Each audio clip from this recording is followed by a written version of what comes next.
In Amityville, New York, there is a quiet stretch of road that most locals avoid after dark.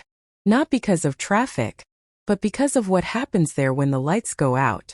In the winter of 1975, shortly after the infamous DeFeo family murders shook the town, a young man named Caleb Turner moved into a small rental house on Amityville Road. It wasn't the famous house with the quarter-round windows, but it was close enough. His friends warned him. They told him strange stories about the area. How neighbors sometimes heard footsteps on empty porches, lights flickering without any power issues, and shadows moving behind windows that were locked tight. Caleb didn't believe in ghost stories. He dismissed it all as gossip, until his first night there. At 3:03 a.m. his phone buzzed. A text from an unknown number. "Look outside." Half asleep and curious, Caleb pulled back the front curtain. Nothing seemed unusual. Just the quiet street illuminated by a flickering lamppost. He turned around and froze. Standing motionless on his front porch was a figure wearing the exact clothes Caleb had taken off before going to bed. A hoodie, jeans, bare feet resting on the cold wooden floor. But the skin was pale. Far too pale. Caleb's heart began to race. He blinked. The figure was gone. No footprints. No broken glass. Nothing at all. Except for one thing.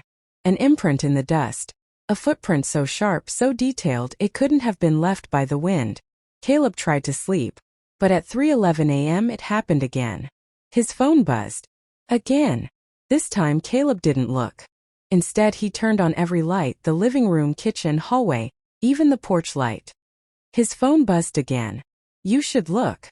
Then came a knock at the front door. 3 slow knocks. Each one spaced 3 seconds apart. Caleb didn't move.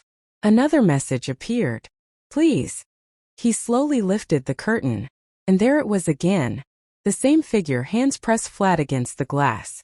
But this time, its face matched Caleb's reflection in the hallway mirror. The same eyes. The same jawline. The same expression of terror. Caleb stumbled backward, shaking. The knocking stopped. His phone buzzed one final time. "I'm already inside." The lights flickered. The front door handle slowly began to turn. Caleb ran. He never spent another night on Amityville Road.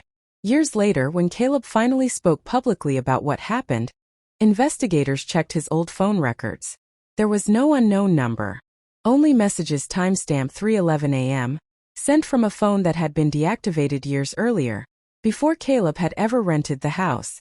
To this day, locals whisper that something on Amityville Road doesn't follow normal rules, or normal time, and when the clock hits 3:11 a.m., some say you can still hear knocking on doors that should never be opened.